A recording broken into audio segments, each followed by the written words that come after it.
Guru Nanak Dev hospital ਅਸੀਂ ਤਕਰੀਬਨ ਲਗਾਤਾਰ ਹੀ ਸਾਡੀ ਵਿਜ਼ਿਟ ਰਹਿੰਦੀ ਹੈ ਕਿਉਂਕਿ ਕਈ ਮੁਸ਼ਕਲਾਂ ਜਿਹੜੀਆਂ ਸਾਡੇ ਧਿਆਨ 'ਚ ਆਉਂਦੀਆਂ ਨੇ, ਕੁਝ ਲੋਕ ਲੈ ਕੇ ਆਉਂਦੇ ਨੇ, ਕੁਝ ਲੋਕ ਮੁੱਦੇ ਜਿਹੜੇ ਅਖਬਾਰਾਂ ਰਾਹੀਂ ਸਾਡੇ ਧਿਆਨ 'ਚ ਆਉਂਦੇ ਆ। ਅਸੀਂ ਸਮੇਂ-ਸਮੇਂ 'ਤੇ ਵਿਜ਼ਿਟ ਕਰਕੇ ਉਹਨਾਂ ਨੂੰ ਐਡਰੈਸ ਕਰਦੇ ਹਾਂ ਔਰ ਉਹਨਾਂ ਨੂੰ ਠੀਕ ਕਰਾਉਂਦੇ ਹਾਂ।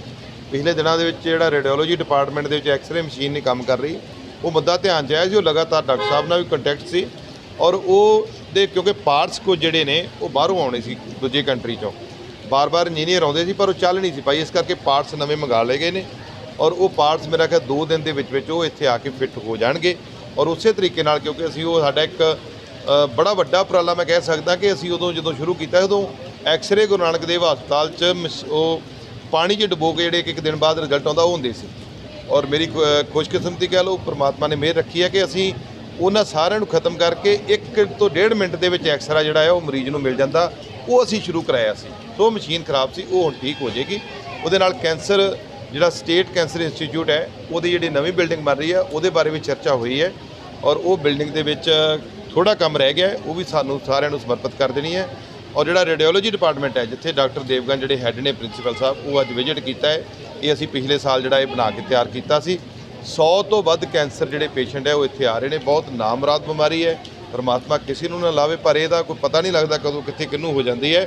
ਪਰ ਗੁਰੂ ਨਾਨਕ ਦੇਵ ਹਸਪਤਾਲ 'ਚ ਇਹਦਾ ਇਸ ਵੇਲੇ ਬੈਸਟ ਇਲਾਜ ਜਿਹੜਾ ਹੈ ਉਹ ਚੱਲ ਰਿਹਾ ਕਿ ਜਿਹਨੂੰ ਕੀਮੋ ਕਹਿੰਦੇ ਨੇ। ਜਦੋਂ ਕੀਮੋ ਕਰਾਉਣ ਲੋਕ ਆਉਂਦੇ ਨੇ ਫਿਰ ਉਹਦੇ ਡਿਸਾਈਡ ਹੁੰਦਾ ਕਿ ਇਹਨਾਂ ਨੂੰ ਕੀਮੋਥੈਰੇਪੀ ਦੇਣੀ ਹੈ ਜਾਂ ਰੇਡੀਓਲੋਜੀ ਇਹਨਾਂ ਨੂੰ ਰੇਜ਼ ਦੇਣੀ ਹੈ, ਕਿਰਨਾਂ ਦੇ ਨਾਲ ਇਹਦਾ ਇਲਾਜ ਕਰਨਾ ਹੈ। ਸੋ ਉਹ ਠੀਕ ਚੱਲ ਰਿਹਾ ਹੈ। ਇਹਨਾਂ ਦਾ ਕਾਰਡੀਓ ਜਿਹੜਾ ਹਾਰਟ ਦੇ ਨਾਲ ਸਪੈਸ਼ਲਿਸਟ ਹੈ, 1500 ਤੋਂ ਵੱਧ ਜਿਹੜੇ ਆਪਰੇਸ਼ਨ ਹੈ ਉਹ ਸਟੰਟ ਜਿਹੜੇ ਆ ਉਹ ਇਹ ਹਸਪੀਟਲ ਤੋਂ ਪੈ ਚੁੱਕੇ। ਬਹੁਤ ਵਧੀਆ ਉਹ ਵੀ ਸਾਡਾ ਜਿਹੜਾ ਆਪਰੇਸ਼ਨ ਥੀਏਟਰ ਹੈ ਉਹ ਚੱਲ ਰਿਹਾ ਹੈ ਔਰ ਇਹ ਡਿਪਾਰਟਮੈਂਟ ਦਾ ਡਾਕਟਰ ਬੈਸਟ ਇਲਾਜ ਕਰ ਰਹੇ ਨੇ। ਉਸ ਤੋਂ ਇਲਾਵਾ ਮੈਂ ਦੱਸਣਾ ਚਾਹੁੰਦਾ ਨਿਊਰੋ ਦੇ ਵੀ ਇਲਾਜ ਜਿਹੜਾ ਆ ਸਾਡਾ ਗੁਰੂ ਨਾਨਕ ਦੇਵ ਹਸਪੀਟਲ, ਜਿਹੜੇ ਟਰਾਮਾ ਦੇ ਪੇਸ਼ੈਂਟ ਆਉਂਦੇ ਨੇ, ਐਕਸੀਡੈਂਟ ਦੇ ਪੇਸ਼ੈਂਟ ਆਉਂਦੇ ਨੇ, ਉਹਨਾਂ ਦਾ ਇਲਾਜ ਵੀ ਇੱਥੇ ਵਧੀਆ ਚੱਲ ਰਿਹਾ ਹੈ। ਕੁਛ ਚੀਜ਼ਾਂ ਜਿਹੜੀਆਂ ਨੇ ਉਹ ਰਿਪੇਅਰ ਹੋ ਰਹੀਆਂ ਨੇ, ਵਾਰਡ ਰਿਪੇਅਰ ਕਰ ਰਹੇ ਆ, ਨਵੇਂ ਜਿਹੜੇ ਆਪਰੇਸ਼ਨ ਥੀਏਟਰ ਹੈ, ICU ਨੇ, ਉਹ ਰਿਪੇਅਰ ਚੱਲ ਰਹੀ ਹੈ। ਸੋ ਉਹ ਵੀ ਆਉਣੇ ਵਾਲੇ ਸਮੇਂ ਦੇ ਵਿੱਚ ਕੰਪਲੀਟ ਹੋ ਜਾਏਗੀ। ਕਾਫੀ ਹੁਣ ਤਾਈਆਂ ਸੀ ਜਦੋਂ ਅਸੀਂ ਸ਼ੁਰੂ ਕੀਤਾ ਸੀ, ਪਰ ਕਾਫੀ ਹੱਦ ਤੱਕ ਇਹਦੇ 'ਚ ਸੁਧਾਰ ਹੋਇਆ। ਗੁਰੂ ਨਾਨਕ ਦੇਵ ਹਸਪੀਟਲ 'ਚ ਲੋਕ ਆ ਕੇ ਵਿਜ਼ਿਟ ਕਰਕੇ ਵੇਖ ਸਕਦੇ ਆ। ਪਰ ਮੈਂ ਇਹ ਨਹੀਂ ਕਹਿਦਾ ਮੁਕੰਮਲ ਹੋ ਗਿਆ, ਪਰ ਅਸੀਂ ਕੋਸ਼ਿਸ਼ ਕਰਕੇ ਕਾਫੀ ਹੱਦ ਤੱਕ ਇਹਨੂੰ ਲਾਗੇ ਲਏ ਆ। ਬਾਥਰੂਮ ਬਹੁਤ ਮਾੜਾ ਹਾਲ ਸੀ ਇਹਨਾਂ ਦਾ, ਜਿਹੜੇ ਹੇਠਲੇ ਜਿਹੜੇ ਗਰਾਊਂਡ ਫਲੋਰ 'ਤੇ ਆ ਉਹਨਾਂ ਵਾਸਤੇ ਸਾਰਾ ਅਸੀਂ ਪਬਲਿਕ ਯੂਨਿਟ ਜਿਹੜੇ ਆ ਉਹ ਬਾਹਰ ਬਣਾ ਕੇ ਔਰ ਬੜੇ ਵਧੀਆ ਜਿਹੜੇ ਤਰੀਕੇ ਦੇ ਬਾਥਰੂਮ ਹੈ ਉਹ ਲੋਕਾਂ ਨੂੰ ਸਮਰਪਿਤ ਕਰਾਂਗੇ ਔਰ ਉਹ ਅੰਦਰ ਵਾਲੇ ਬਾਥਰੂਮ ਜਿਹੜੇ ਆ ਉਹ ਬੰਦ ਕਰ ਦਿੱਤੇ ਜਾਣਗੇ। ਹੋਰ ਵੀ ਜਿਹੜੀਆਂ ਮੁਸ਼ਕਲਾਤ ਨੇ ਉਹਨੂੰ ਸਮੇਂ-ਸਮੇਂ 'ਤੇ ਸਾਡੇ ਧਿਆਨ 'ਚ ਲੈ ਕੇ ਆਓ, ਅਸੀਂ ਉਹਨੂੰ ਐਡਰੈਸ ਕਰਕੇ ਉਹਨੂੰ ਠੀਕ ਕਰਨ ਦੀ ਕੋਸ਼ਿਸ਼ ਕਰਾਂਗੇ। ਬਾਕੀ ਇਹ 'ਚ ਕੋਈ ਸ਼ੱਕ ਨਹੀਂ, ਇੱਥੇ ਕੁਝ ਦਲਾਲਾਂ ਦਾ ਗਲਬਾ ਜ਼ਰੂਰ ਹੈਗਾ, ਜਿਹੜੇ ਦਵਾਈਆਂ ਲਿਆ ਕੇ ਲੋਕਾਂ ਕੋਲ ਪਰਚੀਆਂ ਖੋਹ ਕੇ ਲੈ ਜਾਂਦੇ। ਮੈਂ ਇਹਨਾਂ ਨੂੰ ਵਾਰਨਿੰਗ ਦਿੰਦਾ ਹੈ। ਮੈਂ ਕਮਿਸ਼ਨਰ ਨਾਲ ਸਲਾਹ ਕਰ ਲਈ ਹੈ, ਤੁਹਾਡੇ ਦੇ ਬਹੁਤ ਜਲਦੀ ਵੱਡੀ ਕਾਰਵਾਈ ਅਸੀਂ ਕਰਾਂਗੇ। ਜਿਹੜੇ ਉਹਨਾਂ ਨੂੰ ਭੇਜਦੇ ਆ ਮੈਂ ਉਹਨਾਂ ਨੂੰ ਮੈਡੀਕਲ ਸਟੋਰ ਵਾਲਿਆਂ ਨੂੰ ਬੇਨਤੀ ਕਰਦਾ ਤੁਸੀਂ ਠੀਕ ਹੋ ਜਾਓ, ਨਹੀਂ ਤਾਂ ਫਿਰ ਇਹ ਨਾ ਕਿਉਂਕਿ ਸ਼ਹਿਰਦਾਰੀ ਹੈ, ਤੁਸੀਂ ਵਾਕਫਕਾਰ ਜੇ ਕਿਸੇ ਦਾ ਕੋਈ ਲਿਹਾਜ਼ ਨਹੀਂ ਹੋਊਗਾ। ਜਿੱਥੋਂ ਕਿਸੇ ਨੇ ਦਵਾਈ ਲੈਣੀ ਲਏ, ਤੁਸੀਂ ਲੋਕਾਂ ਨੂੰ ਪਰੇਸ਼ਾਨ ਨਹੀਂ ਕਰ ਸਕਦੇ, ਲੋਕਾਂ ਨੂੰ ਤੁਸੀਂ ਲੁੱਟ ਨਹੀਂ ਸਕਦੇ। ਇੱਕ ਜਿਹੜਾ ਮੈਡੀਕਲ ਸਟੋਰ ਇੱਥੇ ਜਿਹਨੂੰ ਸਟੇ ਮਿਲਿਆ ਉਹਦੇ ਵਾਸਤੇ ਅਸੀਂ ਲੀਗਲ ਓਪੀਨੀਅਨ ਮੈਂ ਜਿਹੜਾ ਐਡਵੋਕੇਟ ਜਨਰਲ ਨੇ ਪੰਜਾਬ ਦੇ, ਮੈਂ ਉਹਨਾਂ ਨੂੰ ਵੀ ਲਿਖਣਾ ਕਿ ਉਹ ਮੈਡੀਕਲ ਸਟੋਰ ਇੱਥੋਂ ਕੱਢਿਆ ਜਾਵੇ ਕਿਉਂਕਿ ਉਹਦੀ ਵੀ ਇੱਕ ਬਹੁਤ ਵੱਡੀ ਲੁੱਟ ਹੈ। ਉਹਦਾ ਨਾਂ ਹੀ ਲਿਖਿਆ ਕਿ ਹਸਪਤਾਲ ਮੈਡੀਕਲ ਸਟੋਰ, ਲੋਕਾਂ ਨੂੰ ਪਤਾ ਇੰਝ ਭੁਲੇਖਾ ਲੱਗਦਾ ਹੈ ਪ੍ਰਾਈਵੇਟ ਹੈ, ਇੱਥੇ ਦਾ ਹੈ। ਪਰ ਉਹ ਪਿਛਲੇ ਸਮੇਂ ਦੇ ਵਿੱਚ ਕੁਝ ਪੋਲੀਟੀਕਲ ਬੰਦੇ ਉਹਨਾਂ ਨੂੰ ਜਿਹੜੇ ਪਿਛਲੀਆਂ ਸਰਕਾਰਾਂ ਸੀ ਉਦੋਂ ਉਹਨਾਂ ਨੂੰ ਦੇ ਗਏ ਸੀ, ਉਹਨਾਂ ਦੇ ਚੇਤੇ ਨੇ, ਉਹਨਾਂ ਨੂੰ ਅਸੀਂ ਜ਼ਰੂਰ ਬਾਹਰ ਕੱਢਾਂਗੇ। ਜੈਨਰਿਕ ਦਵਾਈਆਂ ਇੱਥੇ ਜਿਹੜੀਆਂ ਨੇ ਉਹ ਸ਼ੁਰੂ ਕੀਤੀਆਂ ਜਾਣ। डॉक्टरों पे नर्स पे आरोप लगाया था कि उसने गलत इंजेक्शन लगाया। कल परसों भी बच्चे की डेथ हुई बेटा तो नहीं, वो बस मैं एक चीज़ आपसे डिस्कस कर रहा हूँ। उसमें जांच कमेटियाँ बनती हैं, लेकिन जांच में क्या हुआ सर, हमें अस्पताल प्रबंधन या किसी अधिकारी की तरफ से जवाब नहीं दिया जाता। हम आपसे सिर्फ इतनी रिक्वेस्ट करना चाहते हैं कि आप लोग मतलब आप इनको बोलें कि कम से कम मीडिया को अपडेट दे दें कि आगे क्या हुआ है, क्योंकि पेशेंट अपने हिसाब से सारी चीज़ें बताता है। बिल्कुल ठीक। तो मीडिया फिर गलत मीडिया में चला जाता है, तो फिर ये इनकी नाराज़गी हमारे साथ है। मैं ਜਿਹੜੀ ਤੁਹਾਡੀ ਗੱਲ ਹੈ ਬਿਲਕੁਲ ਸਹੀ ਹੈ ਕਿ ਜੇ ਕਿਸੇ ਨੂੰ ਕੋਈ ਗਲਾ ਹੈਗਾ ਜਾਂ ਕਿਸੇ ਦਾ ਕੋਈ ਆਰੋਪ ਹੈ, ਸਾਡਾ ਫਰਜ਼ ਬਣਦਾ ਉਹਨੂੰ ਐਡਰੈਸ ਕਰਨਾ ਔਰ ਉਹਦੇ ਮੀਡੀਆ ਦੇ ਸਾਹਮਣੇ ਆ ਕੇ ਵੀ ਔਰ ਉਹਨੂੰ ਮਿਲ ਕੇ ਵੀ।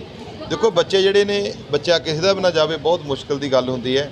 ਪਰ ਇਹ ਮੈਂ ਹਰ ਇੱਕ ਨੂੰ ਬੇਨਤੀ ਕਰੂੰਗਾ, ਦੇਖੋ ਕੋਈ ਵੀ ਡਾਕਟਰ ਨਹੀਂ ਚਾਹੂਗਾ ਕਿ ਮੇਰੇ ਹੱਥੋਂ ਕਿਸੇ ਦੀ ਕੋਈ ਡੈਥ ਹੋਵੇ।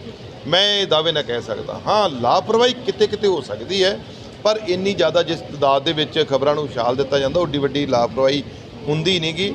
ਮੁਸ਼ਕਲਾਂ ਆਉਂਦੀਆਂ ਨੇ, ਪਰ ਜਦੋਂ ਕਿਸੇ ਦਾ ਵਿਚਾਰੇ ਦਾ ਬੱਚਾ ਚਲੇ ਜਾਂਦਾ ਫਿਰ ਉਦੋਂ ਜਿਸ ਹਾਲਾਤ 'ਚ ਹੁੰਦਾ ਆ, ਕਈ ਵਾਰੀ ਡਾਕਟਰ ਸੁਣ ਨਹੀਂ ਪਾਉਂਦਾ, ਕਈ ਵਾਰੀ ਡਾਕਟਰ ਨੋ ਡਾਊਟ ਕਿ ਕਿਤੇ ਉਹਦੀ ਗਲਤੀ ਵੀ ਹੁੰਦੀ ਹੈ।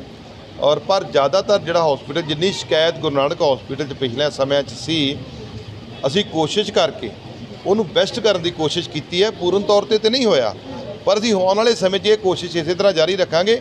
ਇਹ ਗੁਰੂ ਨਾਨਕ ਹਸਪੀਟਲ ਆਪਣੀ ਤਰ੍ਹਾਂ ਦਾ ਇੱਕ ਵਧੀਆ ਇਸ ਮਿਆਰੀ ਖਿੱਤੇ ਇਸ ਖਿੱਤੇ ਦਾ ਵਧੀਆ ਹਸਪੀਟਲ ਵਜੋਂ ਜਾਣਿਆ ਜਾਊਗਾ। ਤੁਸੀਂ ਪਹਿਲਾਂ ਵੀ ਦੇਖ ਲਓ, ਸਮੇਂ-ਸਮੇਂ ਤੇ ਜਿਹੜੀ ਕੋਈ ਮੁਸ਼ਕਲ ਆਈ ਅਸੀਂ ਉਹਨੂੰ ਹਮੇਸ਼ਾ ਐਡਰੈਸ ਕੀਤਾ, ਉਹਨੂੰ ਸੋਲਵ ਕਰਨ ਦੀ ਕੋਸ਼ਿਸ਼ ਕੀਤੀ। ਅੱਜ ਹੁਣ ਕੈਂਸਰ ਇੰਸਟੀਚਿਊਟ ਹੈ, ਜਿਹੜੇ ਰੇਡੀਓਲੋਜੀ ਡਿਪਾਰਟਮੈਂਟ ਖੜੇ ਆ, ਤੁਸੀਂ ਆਪ ਲੋਕਾਂ ਦੇ ਕੋਲੋਂ ਬਿਆਨ ਲਓ, ਆਪ ਲੋਕਾਂ ਨੂੰ ਪੁੱਛੋ ਕਿਸ ਤਰ੍ਹਾਂ ਦਾ ਇਲਾਜ ਚੱਲ ਰਿਹਾ, ਤੁਹਾਨੂੰ ਆਪ ਦੱਸਣਗੇ।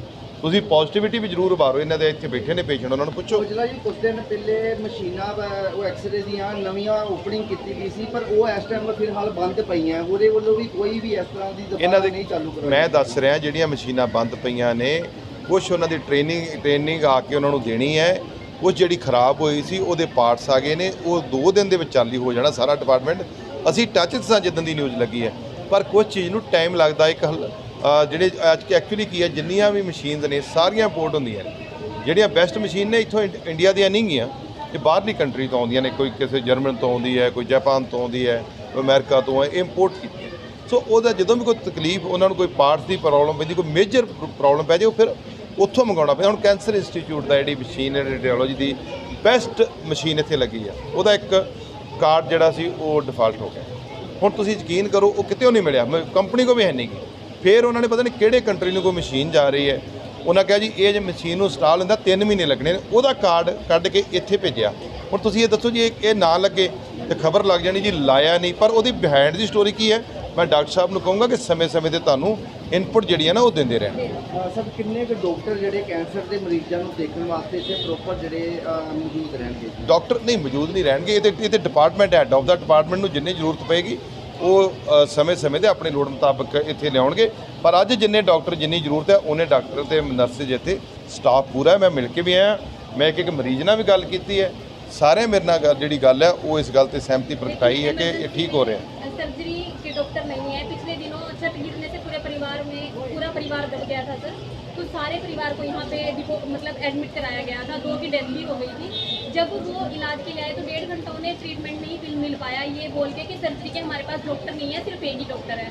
तो वो 1.5 घंटे तक तड़पते रहे। डीसी को फोन करने के बाद उनका इलाज चालू हुआ। तो सर क्या सर्जरी के डॉक्टर बिल्कुल जिन्होंने ने किसी ने कोताही की है ਉਹਦੇ ਵਿਰੁੱਧ ਕਾਰਵਾਈ ਵੀ ਹੋਏਗੀ। ਜਿਹੜਾ ਪਹਿਲੀ ਗੱਲ ਹੈ ਕਿ ਜਿਹੜਾ ਆਉਂਦਾ ਤੁਸੀਂ ਇਹਨੂੰ ਨਾ ਨਹੀਂ ਕਰ ਸਕਦੇ, ਅਸੀਂ ਐਡਮਿਟ ਨਹੀਂ ਕਰਨਾ, ਇਹ ਬਿਲਕੁਲ ਨਹੀਂ ਹੋਏਗਾ। ਇਹ ਜਿਹੜਾ ਵੀ ਡਾਕਟਰ ਇਹ ਜੀ ਗੱਲ ਕਰੇਗਾ, ਚਾਹੇ ਕੋਈ ਵੀ ਹੋਵੇ, ਉਹਨੂੰ ਫਸਟ ਏਡ ਦੇਣੀ ਪਏਗੀ। ਹਾਂ ਡਾਕਟਰ ਨਹੀਂ ਹੈਗਾ ਉਹ ਇੱਕ ਅਲੱਗ ਚੀਜ਼ ਹੈ। ਹੁਣ ਜਿਹੜਾ ਸਰਜਰੀ ਵਾਲਾ ਉਹਨੇ ਸਰਜਰੀ ਕਰਨੀ, ਦੂਜੇ ਨੇ ਨਹੀਂ ਕਰਨੀ। ਪਰ ਜੇ ਜਿਹੜਾ ਡਾਕਟਰ ਮੌਜੂਦ ਹੋ ਕੇ ਨਾ ਕਰੇਗਾ ਉਹਦੇ ਤੇ ਕਾਰਵਾਈ ਹੋਏਗੀ। ਪਰ ਜੇ ਡਾਕਟਰ ਇੱਥੇ ਹੈ ਨਹੀਂ, ਡਾਕਟਰ ਇੱਥੋਂ ਐਬਸੈਂਟ ਹੈ ਜਾਂ ਛੁੱਟੀ ਤੇ ਹੈ ਇੱਕ ਹੈ, ਉਹਦਾ ਫਿਰ ਕੋਈ ਨਾ ਕੋਈ ਉਹਦਾ ਅਲਟਰਨੇਟਿਵ ਕੋਈ ਪ੍ਰਾਈਵੇਟ ਹਸਪੀਟਲ ਨੂੰ ਸ਼ਿਫਟ ਕਰਨ ਦਾ ਪ੍ਰਬੰਧ ਇਹਨਾਂ ਦੀ ਜ਼ਿੰਮੇਵਾਰੀ ਉਹ ਕਰਨਗੇ। ਉਹਨਾਂ ਦਾ ਜੀ ਲਾਸਟ ਸਵਾਲ ਹੈ ਕਿ ਇਹ 2 ਦਿਨ ਪਹਿਲੇ ਇੱਕ ਬੱਚੀ ਦੀ ਡੈਥ ਹੋਈ ਸੀਗੀ, ਪਰ ਡਾਕਟਰ ਜਿਹੜੇ ਜਨਮ ਦਿਨ ਮਨਾਉਣ ਦੇ ਵਿੱਚ ਆਪਣੇ ਬਿਜ਼ੀ ਸੀਗੇ ਕਿ ਸਰਕਾਰੀ ਹਸਪੀਟਲ ਦੇ ਵਿੱਚ ਇੱਕ ਰੂਮ ਨੂੰ ਬਹਾਨਿਆਂ ਨਾਲ ਤਿਆਰ ਕੀਤਾ ਜਾਂਦਾ ਤੇ ਇੱਕ ਜਨਮ ਦਿਨ ਮਨਾਇਆ ਜਾਂਦਾ, ਪਰ ਬੱਚੇ ਦੀ ਥੱਲੇ ਤੜਪ ਕੇ ਮੌਤ ਹੋ ਜਾਂਦੀ ਹੈ। ਪਰ ਹਜੇ ਤੱਕ ਕੋਈ ਡਾਕਟਰਾਂ ਤੇ ਕਾਰਵਾਈ ਨਹੀਂ ਕੀਤੀ। ਉਹਦੇ ਵਾਸਤੇ ਕਮੇਟੀ ਹੈ, ਉਹਦੇ ਵਾਸਤੇ ਡੀ ਸਾਹਿਬ ਨੂੰ ਕਿਹਾ ਗਿਆ ਇਨਕੁਆਇਰੀ ਕਰਕੇ ਉਹਨਾਂ ਤੇ ਕਾਰਵਾਈ ਕਰੋ। ਇਹ ਕਿਤੇ ਵੀ ਬਰਦਾਸ਼ਤ ਨਹੀਂ ਕੀਤਾ ਜਾਊਗਾ। ਕੋਈ ਤੜਫੇ ਤੇ ਤੁਸੀਂ ਆਪਣੇ ਜਨਮ ਦਿਨ ਮਨਾਓ ਜ਼ਰੂਰ, ਅਸੀਂ ਤੁਹਾਨੂੰ ਨਾ ਨਹੀਂ ਕਰਦੇ, ਬਟ ਉਹਦੇ ਪੈਰਲਲ ਲੋਕੀ ਸੈਟੀਸਫਾਈਡ ਹੋਣੇ ਚਾਹੀਦੇ। ਪਰ ਸਰਕਾਰੀ ਹਸਪੀਟਲ 'ਚ ਸਰ ਇਹ ਚੀਜ਼ ਲਾਗੂ ਹੈ ਕਿ ਆਪਾਂ ਜਨਮ ਦਿਨ ਮਨਾ ਸਕਦੇ ਹਾਂ? ਦੇਖੋ ਮੇਰਾ ਖਿਆਲ ਹੈ ਕਿ ਔਨ ਡਿਊਟੀ ਤੇ ਚੀਜ਼ਾਂ ਨਹੀਂ ਹੈਗੀਆਂ, ਤੁਸੀਂ ਆਫ ਡਿਊਟੀ ਕਰ ਸਕਦੇ ਜੀ, ਤੁਸੀਂ ਲੰਚ ਟਾਈਮ ਕਰ ਸਕਦੇ ਜੇ, ਪਰ ਔਨ ਡਿਊਟੀ ਰਹਿ ਕੇ ਤੁਸੀਂ ਉੱਧਰੋਂ ਡਿਊਟੀ ਚੱਲ ਰਹੀ ਹੈ, ਇਹ ਚੀਜ਼ਾਂ ਹੈ ਨਹੀਂ। ਕਿਉਂਕਿ ਇਹਦੇ ਜਿਹੜਾ ਡਾਕਟਰ ਹੈ ਇਹਦੇ ਐਮਰਜੈਂਸੀ ਹੈ ਨਾ, ਐਮਰਜੈਂਸੀ ਸੇਵਾਵਾਂ ਜ਼ਿਆਦਾ ਜ਼ਰੂਰੀ ਨੇ, ਬਜਾਏ ਇਹਦੇ ਕਿ ਆਪਾਂ ਖੁਸ਼ੀਆਂ ਵਾਲੀ ਗੱਲ ਜਨਮ ਤੇ ਹਰ ਸਾਲ ਬਾਅਦ ਆ ਜਾਣਾ, ਇਹ ਕਿਹੜਾ 20-25 ਸਾਲ ਬਾਅਦ ਆਉਣਾ ਹੈ। ਸੋ ਜਨਮ ਦਿਨ ਤੁਸੀਂ ਮਨਾਓ, ਤੁਸੀਂ ਜਿਹੜਾ ਲੰਚ ਟਾਈਮ ਹੈ ਉਹ ਕੇਕ ਹੀ ਕੱਟਣਾ ਉਹ ਤੋਂ ਕੱਟ ਲਓ, ਪਰ ਜੇ ਤੁਸੀਂ ਵਰਕਿੰਗ ਟਾਈਮ ਦੇ ਵਿੱਚ ਇਹ ਕੰਮ ਕਰੋਗੇ ਇਹ ਗਲਤ ਹੈ। ਇਹਦੇ ਤੇ ਕਾਰਵਾਈ ਢੁਕਵੀਂ ਜਿਹੜੀ ਆ ਉਹ ਕੀਤੀ ਜਾਏ। ਸਰ ਸ਼ਹਿਰ ਵਾਸੀਆਂ ਨੂੰ ਲਾਸਟ ਤੇ ਕੀ ਮੈਸੇਜ ਦੇਣਾ ਚਾਹੋਗੇ? ਸ਼ਹਿਰ ਵਾਸੀਆਂ ਨੂੰ ਇਹ ਮੈਸੇਜ ਦੇਣਾ ਚਾਹੁੰਦਾ ਕਿ ਤੁਸੀਂ ਜਦੋਂ ਹਸਪੀਟਲ ਅਸੀਂ 2017 'ਚ ਮੈਂ ਬਣਿਆ ਸਾਂ, ਉਦੋਂ ਦੀ ਹਸਪੀਟਲ ਦੀ ਕੰਡੀਸ਼ਨ ਕੱਢ ਕੇ ਵੇਖ ਲਿਓ ਤੇ ਅੱਜ ਵੇਖ ਲਿਓ। ਹਾਂ ਜਿਹੜੀ ਮੁਸ਼ਕਲ ਹੈ ਉਹ ਤੋਂ ਮੈਂ ਕਤਨਾਈ ਨਹੀਂ ਕਰੂੰਗਾ। ਦਲਾਲ ਟਾਈਪ ਸਿਸਟਮ ਇੱਥੇ ਚੱਲਦਾ ਆ, ਉਹਦੇ ਤੇ ਜੇ ਨੱਥ ਪਾਉਣੀ ਬਾਕੀ ਹੈ, ਬਟ ਬਾਕੀ ਜਿਹੜੀ ਫੈਸਿਲਿਟੀਜ਼ ਨੇ ਉਹ ਆ ਕੇ ਵੇਖ ਲਓ। ਜਦੋਂ ਅਸੀਂ ਆਏ ਸਾਂ ਰੇਡੀਓਲੋਜੀ ਡਿਪਾਰਟਮੈਂਟ ਉਦੋਂ ਦਾ ਕੱਢ ਕੇ ਦੇਖ ਲਓ, ਅੱਜ ਦਾ ਦੇਖ ਲਓ। ਕੈਂਸਰ ਆਪਣਾ ਜਿੱਥੇ ਹੁਣ ਖੜੇ ਆਪਾਂ ਕੈਂਸਰ ਇੰਸਟੀਚਿਊਟ, ਇਹਦਾ ਅੱਜ ਦੀ ਹਾਲਾਤ ਵੇਖ ਲਓ, ਉਦੋਂ ਦਾ ਕੱਢ ਕੇ ਦੇਖ ਲਿਓ। ਜਿਹੜਾ ਕਾਰਡੀਓ ਦਾ ਡਿਪਾਰਟਮੈਂਟ ਹੈ, ਜਿਹੜੇ ICU ਜਿਹੜੇ ਚੱਲ ਰਹੇ ਨੇ ਜਾਂ ਆਪਰੇਸ਼ਨ ਥੀਏਟਰ ਨੇ, ਉਦੋਂ ਵੇਖ ਲਿਓ ਤੇ ਅੱਜ ਵੇਖ ਲਿਓ। ਸਫਾਈ ਦੀ ਹਾਲਾਤ ਉਦੋਂ ਵੇਖ ਲਿਓ। ਸੋ ਸਮਾਂ ਬਹੁਤ ਵੱਡਾ ਸੀ, ਮਤਲਬ ਮੁਸ਼ਕਲਾਂ ਬਹੁਤ ਸੀ, ਪਰ ਫੰਡਸ ਵੀ ਚਾਹੀਦੇ ਆ ਔਰ ਸਮੇਂ ਦੇ ਉੱਤੇ ਕਈ ਮੁਸ਼ਕਲਾਂ ਹੋਰ ਵੀ ਆਈਆਂ। ਸਰਕਾਰ ਜਦੋਂ ਚੇਂਜ ਹੁੰਦੀ ਆ, ਸਾਲ ਡੇਢ ਸਾਲ ਇਹ ਕੰਮ ਬੰਦ ਹੋ ਜਾਂਦੇ ਆ। ਕਰੋਨਾ ਦੇ ਕਰਕੇ ਅਸੀਂ 1.5 ਸਾਲ ਕੰਮ ਕੋਈ ਵੀ ਨਹੀਂ ਕਰ ਸਕੇ, ਕੋਈ ਹੋਇਆ ਹੀ ਨਹੀਂ, ਪਿੱਛੇ ਪੈ ਗਏ ਆ। ਪਰ ਅੱਜ ਉਹ ਫਿਰ ਅਸੀਂ ਕੰਮ ਉਸੇ ਲੀਹ 'ਤੇ ਲੈ ਕੇ ਜਾ ਰਹੇ ਹਾਂ। ਮੈਂ ਏਮਜ਼ ਹਸਪੀਟਲ ਵਾਸਤੇ ਜਦੋਂ ਰਾਸ਼ਟਰਪਤੀ ਜੀ ਆਏ ਸੀ, ਉਹਨਾਂ ਨੂੰ ਬੇਨਤੀ ਕੀਤੀ ਸੀ ਤੁਸੀਂ ਸਾਨੂੰ ਗਿਫਟ ਕੋਈ ਦੇ ਕੇ ਜਾਓ, ਗੁਰੂ ਨਗਰੀ 'ਚ ਆਏ ਜੇ।